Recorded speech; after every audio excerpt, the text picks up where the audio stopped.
Shalom, selamat pagi Bapak Ibu Saudara sekalian. Selamat kita bertemu kembali dalam program Renungan SOS. Puji Tuhan. Mengawali renungan kita satu di dalam doa. Bapa di surga, Bapa yang kami sembah dalam nama Yesus. Pagi yang indah ini Tuhan kami datang kepadamu. Kami mengucap syukur karena oleh kemurahan-Mu kembali pagi yang indah ini kami boleh menikmati hari yang baru, hari pemberian-Mu yang indah ini. Terima kasih Tuhan, udara yang segar yang kami hirup ini adalah kemurahan-Mu juga. Terima kasih Tuhan Bapa. Sebelum kami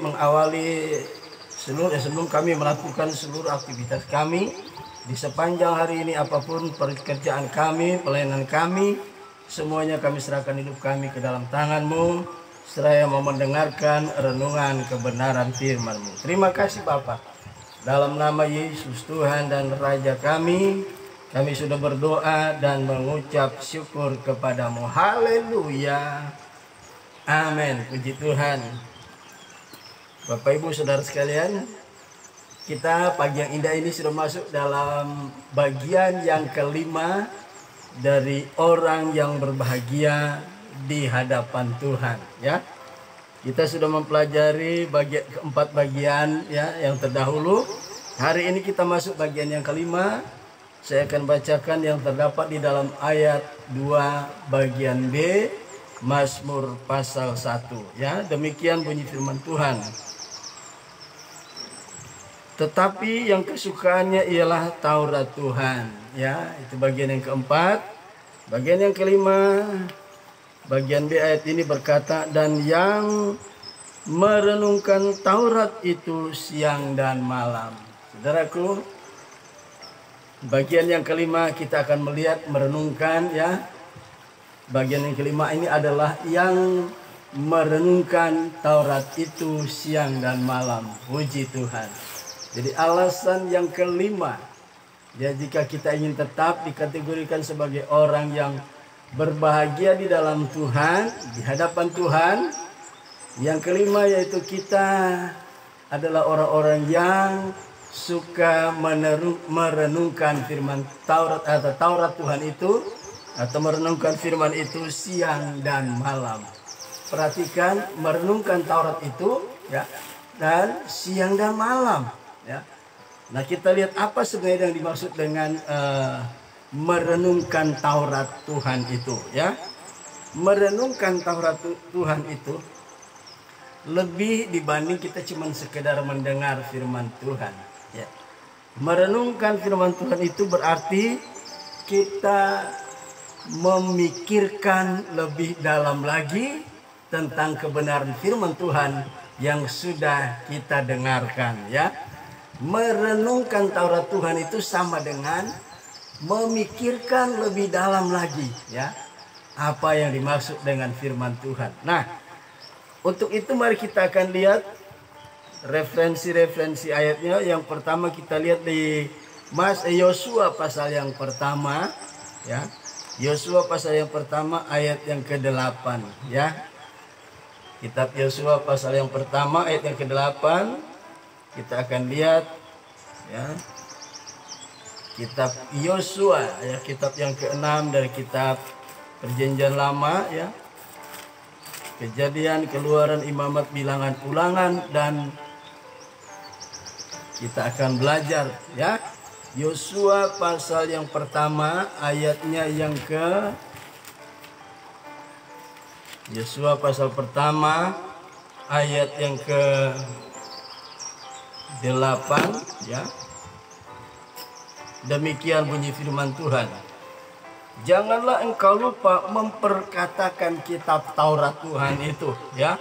Janganlah engkau melupakan memperkatakan kitab Taurat ini, tetapi renungkanlah itu siang dan malam, ya. Jadi kata renungkan Taurat itu siang dan malam, ya. Kata merenungkan Taurat itu seperti saya katakan tadi, artinya kita memikirkan lebih dalam lagi, ya.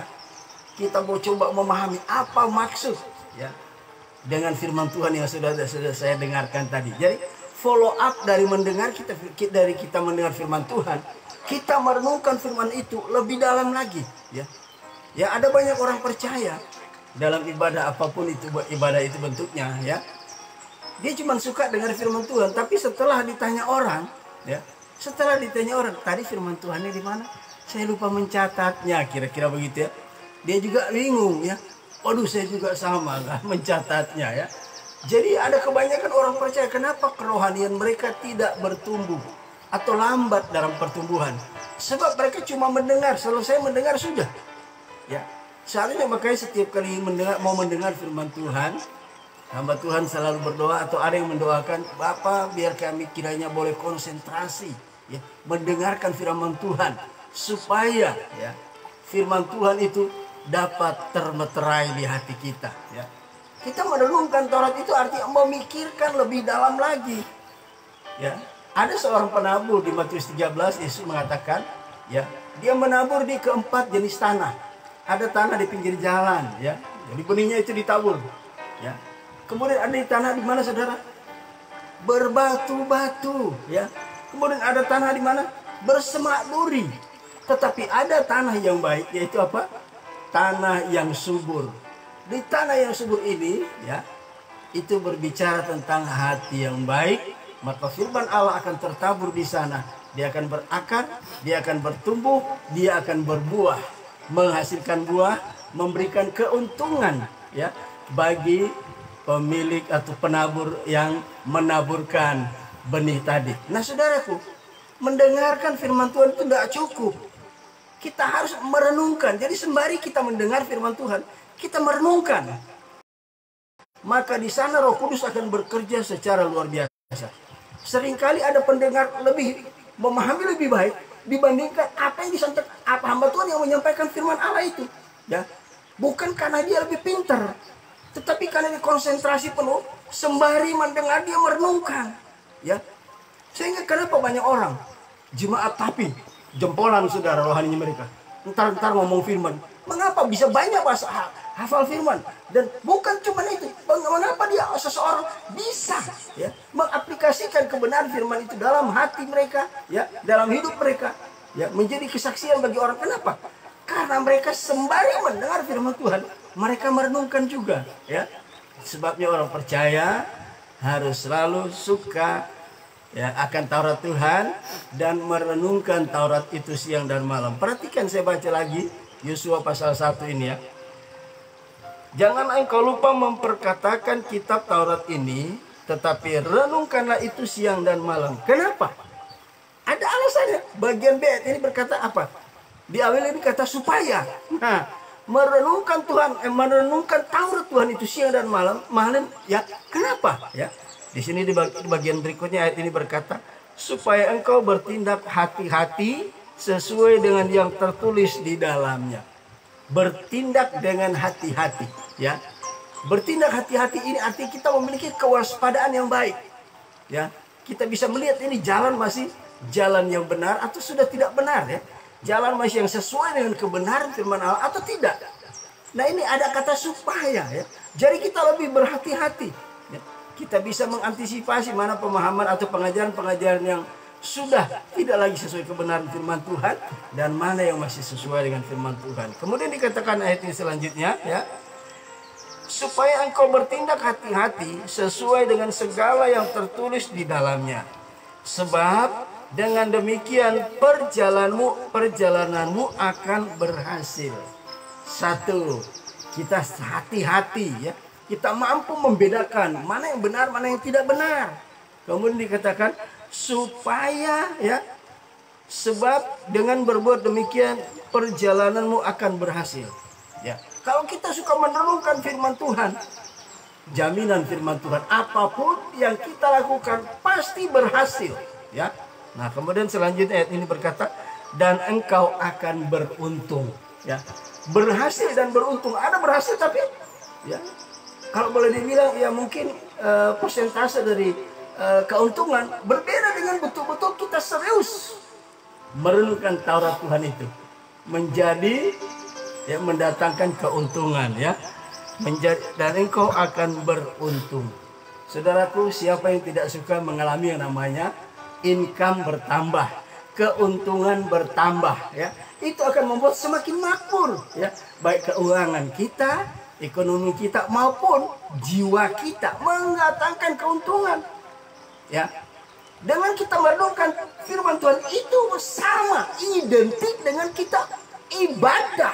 Walaupun kita tidak dalam kondisi ibadah, kita membaca firman Tuhan dan merenungkannya, kita akan berhasil apapun yang kita lakukan. Bukan cuma itu, kita akan beruntung. Jadi apapun yang kita lakukan akan berhasil dan itu memperoleh keuntungan.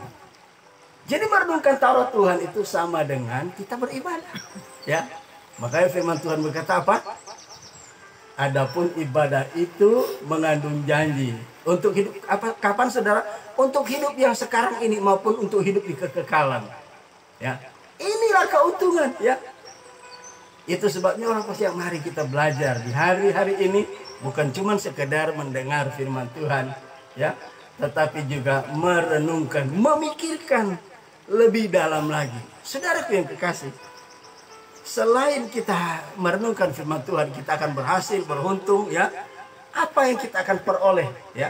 Jadi ada dampak kita suka akan firman Tuhan, dampaknya apa, ya. Kemudian kita merenungkan firman Tuhan, dampaknya ada saudara. Ada dampak-dampak yang kita peroleh. Perhatikan di dalam Mazmur 119 ayat 148. Ya, ini ayat-ayat referensinya. Mengapa Tuhan mau kita suka firman Tuhan dan merenungkan Taurat itu siang dan malam, ya. Mazmur 119 ayat 148. Perhatikan, ya. Pemazmur yang menulis ini dia berkata demikian. Aku bangun mendahului waktu jaga malam, ya. Aku bangun mendahului waktu jaga malam untuk merenungkan janjimu. Aku bangun, ya, mendahului waktu jaga malam. Saudara tahu, security yang ada, ya, di seluruh Indonesia, ya, baik itu di perusahaan-perusahaan besar atau kecil atau toko-toko, tempat-tempat usaha, di sana ada tim security. Kenapa? Supaya untuk menjaga perusahaan itu, ya, toko atau tempat pelayanan itu, tempat usaha itu, ya, terjaga dengan aman, tidak disatroni oleh maling dan sebagainya. Ada security yang menjaga. Nah, saudara, security ini ada sip-sipan, ada sip pagi, ada sip malam, ya. Sip pagi mungkin dia mulai dari jam 8 pagi ketika kantor buka sampai mungkin jam selesai kantor tutup atau usaha dagang itu tutup, ya. Jam 5, jam 6 sore. Ada yang lebih dari jam 5, jam 6 sore.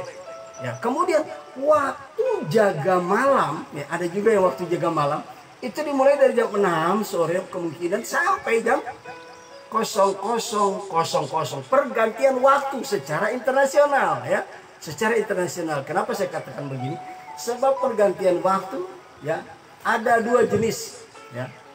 Secara internasional pergantian waktu itu dimulai pada 00:00 waktu tengah malam, ya, menyongsong pagi dini hari.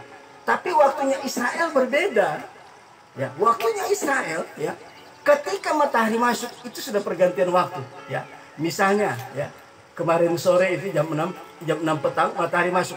Itu sudah masuk hari yang baru, ya. Kalau waktu internasional nanti tengah malam 00:00 itu waktu pergantian, ya. Nah, di sini kita lihat pemazmur membawa kepada satu pengalaman rohani yang dia miliki, ya. Apa yang dia miliki, ya? Di sini dikatakan, aku bangun mendahului waktu jaga malam.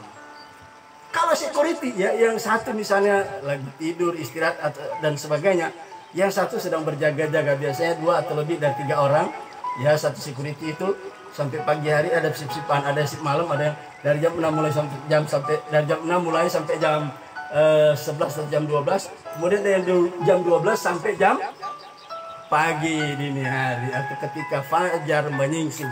Ini kalau waktu internasional berbicara pergantian. Nah, kalau security bangun, ya, ini pemazmur bukan security, saudara. Dia pemazmur, dia pelayan Tuhan, dia hamba Tuhan lebih khususnya. Apa tujuannya dibangun tengah malam? Dia bukan cari air panas, masak air panas, cari kopi ya, entah itu white coffee, top coffee, apalah namanya, itu seringkali yang mereka cari, ya kan? Supaya apa? Mata mereka tetap melek, mereka tetap terjaga, ya bertanggung jawab dengan tanggung jawab yang diberikan sebagai seorang security, menjaga keamanan, ya. Biasanya security tengah malam, dia bangun apa saudara? Dia bikin air panas dulu, ya masak air panas, bikin kopi, kita bikin indomie, sembari dia bangunkan temannya, bro, ayo bangun bro, kita gantian. Sekarang waktu saya istirahat, kamu sekarang yang menggantikan posisi saya sampai pagi hari. Tapi pemazmur, pengalaman yang dia alami dengan Tuhan dahsyat. Ya, dahsyat. Apa? Dia katakan, aku bangun mendahului. Security biasanya bangun kira-kira jam setengah 12 atau jam 12. Tapi ini kemungkinan jam 11 tengah malam dia sudah bangun. Ini untuk menggantikan shift dari tengah malam sampai pagi. Pemazmur berkata, belum ada pergantian security untuk beralih jabatan menjaga keamanan sampai pagi. Dia bangun terlebih dahulu. Dia bukan cari kopi, bukan cari indomie. Ya, apa yang dia cari? Dia cari hadirat Allah. Ya, di sana di pergantian tengah malam, waktu internasional, dia bangun pertama yang dia lakukan, dia cari hadirat Tuhan, ya. Istri katakan, ya, aku bangun mendahului waktu jaga malam. Untuk apa?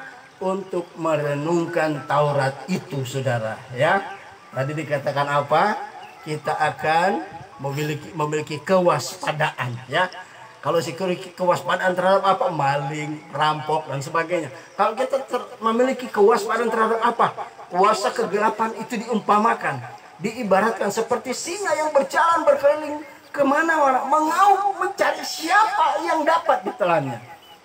Ya, ada anak-anak Tuhan mungkin sampai jam 12 malam masih nonton TV, ya, nonton film dan sebagainya. Orang percaya diajar supaya ketika mereka bangun tengah malam bukan nonton TV, bukan cari kopi, bukan cari indomie, tetapi cari hadirat Tuhan. Hari-hari ini jahat adanya. Kalau kita tidak bisa memanfaatkan waktu cari hadirat Tuhan, merenungkan Taurat Tuhan, hati-hati saudara. Iblis bagaikan singa yang berjalan kemana-mana, ya, untuk mencari siapa yang dapat ditelannya, siapa yang dapat dimangsanya. Hati-hati. Kita harus memiliki kewaspadaan yang luar biasa di hari-hari ini. Kita tidak boleh main-main, saudara. Ya, saudara tahu, COVID yang pertama belum berakhir, sekarang muncul seperti produk makanan dan minuman ini COVID. Sekarang muncul COVID yang baru. Waduh, ini Omikron. Waduh, dahsyatnya luar biasa. Dampaknya tidak lagi inkubasi selama 2-3 hari atau 4 hari. Langsung menyerang keadaan orang itu. Dimulai dari jantung, dari paru-parunya, saudara. Sementara paru-parunya ada filter udara kita. Filter untuk menyeleksi udara yang masuk ke dalam tubuh kita. Supaya ada udara yang sehat. Ya. Nah, saudaraku yang kekasih, demikian dengan rohani kita. Hari-hari ini kita perlu bangun mendahului jaga malam. Waktu internasional, ya. Tujuannya apa? Cari hadirat Tuhan. Bukan cari kopi, bukan cari indomie, tapi cari hadirat Tuhan. Dan merenungkan. Ya, merenungkan Taurat Tuhan. Mungkin siang hari Minggu misalnya, ya, selesai ibadah, ya, tengah malam, sebelum tengah malam dia bangun. Dia merenungkan, wah, firman Tuhan tadi bagus, ya. Seorang anak telah lahir bagi kita. Wah, nubuat dan firman Allah digenapi. Natalan yang kita ikuti mengingatkan kita bahwa kalau kita di sini bahagia berkenan di hadapan Tuhan, karena perkenanan seorang putra telah dilahirkan oleh hari ini oleh Tuhan. Luar saudara, berita-berita Natal ini sebenarnya sedang mengingatkan kita. Jangan lupa peristiwa dahsyat yang terjadi di peristiwa salib Yesus itu, saudara. Apa yang terjadi? Di sana terjadi namanya apa? Pertukaran ilahi, divine exchange. Seharusnya mati di atas kayu salib bukan Yesus, tapi kita, saudara. Tapi kita lihat dahsyatnya, maha kuasanya Tuhan, dahsyatnya kasih Allah, kasih itu berkorban. Dia menggantikan posisi kita supaya kita lolos dari murka Allah yang kekal selama-lamanya di neraka. Bayangin, peristiwa Natal tidak terpisahkan dengan masa lampau dan masa yang akan datang. Masa lampau kita terima Yesus atau tidak. Nah, masa yang akan datang eskatologi, tempat kita di kekekalan, tapi bukan surga, tapi kerajaan maut, neraka. Luar biasa. Saudara, kita sudah mengucap syukur di hari-hari ini. Bagi yang sudah terbiasa, lakukan terus, bangun sebelum pendahuluan pergantian tengah malam. Bagi yang belum terbiasa, mulailah sekarang, saudara, ya. Belum ada kata terlambat. Selama kita taruh jari kita di depan hidung dan kita hembuskan nafas, berarti anugerah Allah masih kita miliki. Saudara, orang yang terkena COVID, bayangin, pengen sembuh dia, tapi kalau cari apa, saudara? Cari yang namanya oksigen, solid, luar biasa. Kebayang di pikiran dia, wah, jangan-jangan nanti aku lewat, jangan-jangan nanti aku mati. Betapa oksigen itu sangat dia butuhkan. Tapi sementara kita sehat, menghirup udara yang segar, udara yang Tuhan berikan tanpa bayar. Betapa ajaib, betapa dahsyatnya, betapa luar biasanya kasih Allah bagi kita. Amin, saudaraku. Saya kalau nyanyi itu lagu, begitu besar kasih Allah pada kita. Saudara, seringkali saya nggak bisa meneruskan. Kenapa?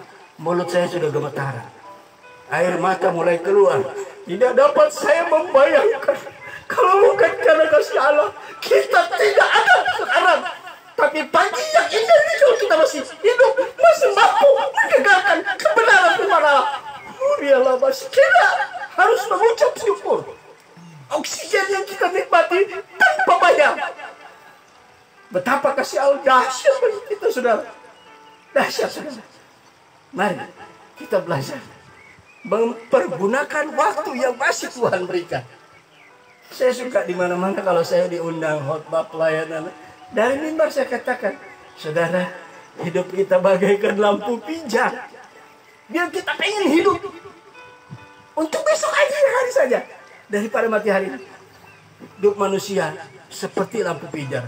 Kalau jam pijarnya sudah habis, mau diapain pun udah pasti mati, itu bohlam, ya. Itu bohlam pasti mati, ya. Jadi tidak ada satu manusia pun yang sakit karena yang mati karena penyakit. Enggak. Kebetulan untuk orang itu mati, dia sedang mengalami penyakit itu, tapi bukan penyakit itu yang mencabut nyawa dia. Ayat 12 ayat 10 di situ dikatakan, ya. Kita lihat ayat 12 ayat 10.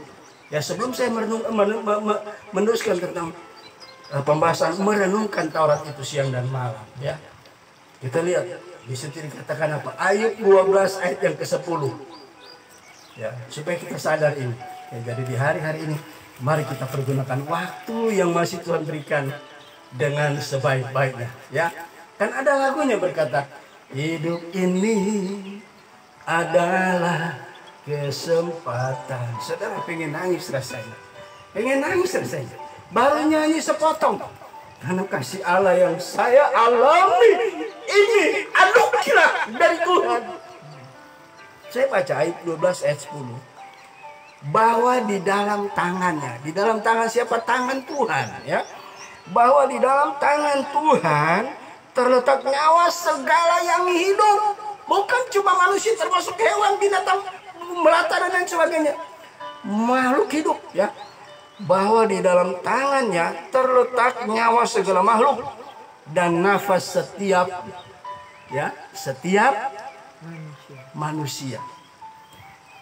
Jadi seringkali saya dengar kalau ada misalnya satu keluarga kedukaan dan kehilangan seseorang yang dikasih karena dipanggil Tuhan, yang dipertanyakan apa? Memang si A sakit apa? Lah, nggak ada satu penyakit yang bisa mencabut nyawa manusia. Ya, iblis memang bisa mencabut nyawa manusia, tapi dia minta izin kepada Tuhan. Ayo 2 kali. Ya, iblis bertanya kepada Tuhan, Tuhan, Engkau melindungi Ayub, bolehkah aku mencoba dia? Tuhan bilang silakan, silakan. Tapi ingat, jangan apa-apakan nyawanya. Yesus berkata, aku akan mendirikan jemaatku di atas batu karang ini. Dan kuasa maut, pintu alam maut tidak mampu menjamah dia. Jadi kalau orang mati bukan karena penyakit yang buat dia mati. Ya, memang pada waktu itu sudah waktunya dia bagaikan lampu pijar. Selesai jam pijarnya. Sudah waktunya dia dipanggil Tuhan. Bukan karena penyakit membuat orang kehilangan nyawa. Bukan, saudara. Orang mau tabrakan, ya. Mau tabrakan di jalan. Ya, ada kapal laut bertabrakan di laut. Kalau memang belum waktunya dia mau mati, dia masih selamat. Ya. Beberapa waktu yang lalu, mungkin sebulan yang lalu, saya melihat di YouTube. Ada seorang anak orang Manado. Dia penjaga rumah rakit di tengah lautan. Dan tahu tidak, mungkin tali yang mengikat itu dijangkarnya di dasar laut. Mungkin putus talinya. Dan kemana dia arus bawah? Arus bawah dia sampai ke Jepang, saudara. Puji Tuhan, ada mungkin kapal Jepang yang melihat. Tertolonglah anak itu. Saudara tahu betapa kehidupan kita ini kalau bukan karena anugerah Tuhan. Ya, kita sudah innalillahi. Ya, saudara. Jadi mari selama kita masih hidup, ada kesempatan, pergunakan sebaik-baiknya. Selama kita hidup, kesempatan itu tetap ada. Ya, ada orang bilang kesempatan cuma datang sekali. Enggak. Itu pemahaman yang keliru. Selama kita masih hidup, kesempatan tetap ada. Ya, kita tetap ada. Saya kalau bepergian sama istri naik motor, kita ke BSD, di saudara tulisan besar, ya, big city, big opportunity. Wih, betul juga ya. Bayangin, nggak dibilang kesempatan datang sekali, enggak. Big city, big opportunity. Kota besar di situ ada kesempatan yang besar untuk bisa berusaha di situ, ya, dan lain sebagainya. Selama kita masih hidup, kesempatan itu masih tetap ada. Belajarlah merenungkan Taurat Tuhan supaya kita berhasil, saudara. Kita mendapatkan keuntungan. Amin, saudara. Ada firman Allah berkata, cari apa di dalam dunia? Cari apa di dalam dunia? Cari dunia gampang binasa. Cari Yesus yang penuh cinta. Amin, saudara. Cari Yesus. Jangan cari yang lain di dunia ini. Cari Yesus. Ketika kita cari Yesus, apa profesi saudara? Apa usaha saudara? Apa pekerjaan saudara? Pasti berhasil. Renungkan Taurat itu siang dan malam. Maka lihat dampak yang Tuhan nyatakan. Tuhan yang berjanji ya dan amin. Amin, saudaraku. Mari kita belajar merenungkan Taurat itu siang dan malam. Supaya kita memiliki kewaspadaan dalam segala hal. Amin. Kita akan berhasil apapun yang kita kerjakan. Sebab itu janji Tuhan. Dan kita akan beruntung. Siapa sih yang dagang, yang sedang berusaha, yang punya toko dan sebagainya, nggak mau mendapatkan keuntungan? Ya, tapi ada keuntungan yang paling besar. Yang ini kita tidak boleh lupa. Ya, untungku besar karena Yesus milikku, jiwaku bergemar karena, ya, dan seterusnya. Untung yang besar kita akan alami ketika Yesus ada di dalam hidup kita. Untung yang besar akan kita alami di tengah-tengah usaha kita, pekerjaan kita, pelayanan kita akan mendatangkan keuntungan yang besar. Sebab itu janjinya Allah. Janji saya bisa berubah sebagai manusia, sebagai hamba Tuhan. Amin. Janji manusia bisa berubah. Sekali Allah berjanji, dia tidak pernah mencabut. Ya, sekali juga kalau saya mengajar anak-anak youth, saya bilang, kalau kita belajar berjanji itu harus setia. Ya, jangan kita sudah buang ludah, akhirnya kita jilat kembali. Kita sudah janji, akhirnya kita abaikan. Kau yang berjanji, kau yang mengingkari, kau yang, ya, jangan kita bersuka. Nah, itu sebabnya di hari-hari ini, mari kesempatan yang masih ada Tuhan berikan, merenungkan Taurat itu siang dan malam. Amin, saudara. Sebab kita akan memiliki kewaspadaan yang lebih, dan kita akan dibuatnya berhasil dalam segala hal, dan kita akan mendapatkan keuntungan yang besar. Puji Tuhan. Mengakhiri renungan ini, kita dengarkan dulu satu pujian bagi Tuhan.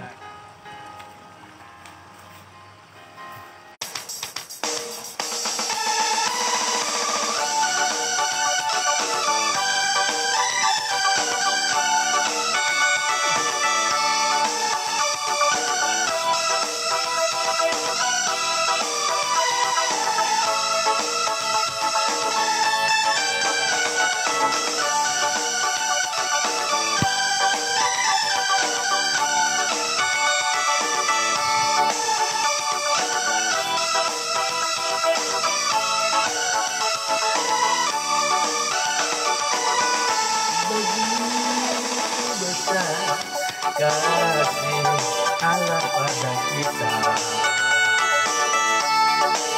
Berkatilah anak cucu kita di mana-mana. Tuhan berubah miskin dan menjadikan kaya.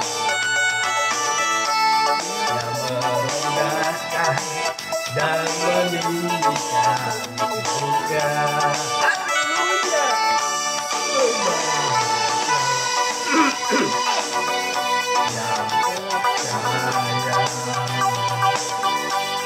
Anak cucunya pasti tidak akan meminta-minta,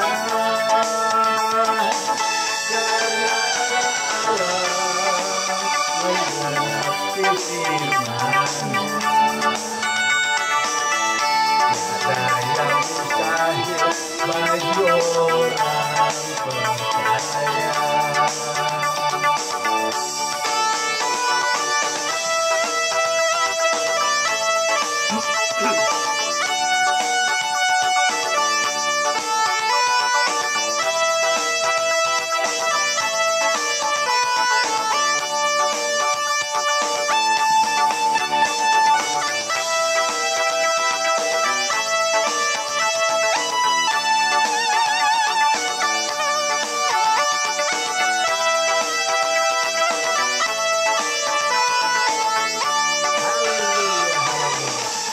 Begitu besar kasih Allah pada kita. Berkatilah anak cucu kita di mana-mana. Tuhan mengubah miskin dan menjadikan kaya.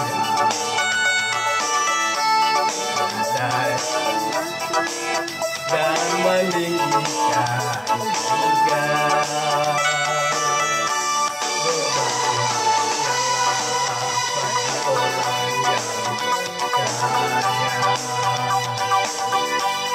Anak cucunya pasti tidak akan meminta-minta,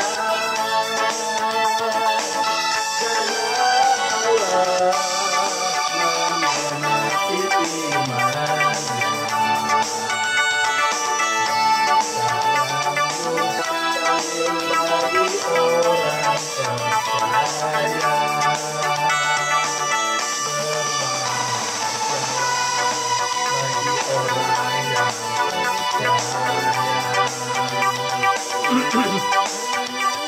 Cucunya pasti tidak akan meminta-minta, karena Allah menggenapi firman-Nya. Tiada yang mustahil bagi orang percaya. Tiada yang mustahil bagi orang percaya. Haleluya, puji Tuhan. Tiada yang mustahil bagi orang percaya. Sepanjang kita masih tetap dikategorikan sebagai orang yang berbahagia di hadapan Tuhan. Haleluya. Kita satu di dalam doa. Bapa di surga, Bapa yang kami sembah dalam nama Yesus. Terima kasih Tuhan. Pagi yang indah ini sungguh kami sangat bersyukur. Sebab Tuhan mengingatkan kami agar kami boleh menjadi orang tetap bersuka cita di hadapan Tuhan karena firman Tuhan. Dan kami juga diingatkan supaya kami merenungkan Taurat Tuhan, firman Tuhan itu siang dan malam. Maka kami akan melihat dampaknya, kami akan semakin memiliki kewaspadaan terhadap kuasa-kuasa dosa, terhadap kuasa-kuasa kegelapan yang coba akan menjauhkan kami dari Tuhan. Dan kami akan menikmati keberhasilan demi keberhasilan karena kami merenungkan Taurat-Mu siang dan malam. Dan bahkan Tuhan, kami merasa kami diberuntungkan oleh Tuhan. Kami mendapatkan keuntungan yang besar ketika kami merenungkan firman Tuhan siang dan malam. Terima kasih Tuhan. Roh Kudus meteraikan kebenaran firman-Mu dalam hati kami. dan mampukan kami untuk menjalani hidup kami di sepanjang hari ini, sehingga kami akan berhasil dan beruntung menjalani apapun yang menjadi aktivitas kami di sepanjang hari ini. Sebab kami percaya bersama dengan Tuhan, kami akan mengalami kemenangan demi kemenangan. Terima kasih Bapa, dalam nama Yesus kami sudah berdoa dan mengucap syukur. Kami serahkan seluruh aktivitas kami sepanjang hari ini hanya ke dalam tangan-Mu. Haleluya, haleluya. Amin. Puji Tuhan. Tuhan Yesus memberkati. Besok kita akan meneruskan bagian yang ke-6 dan seterusnya. Puji Tuhan. Tuhan memberkati. Shalom.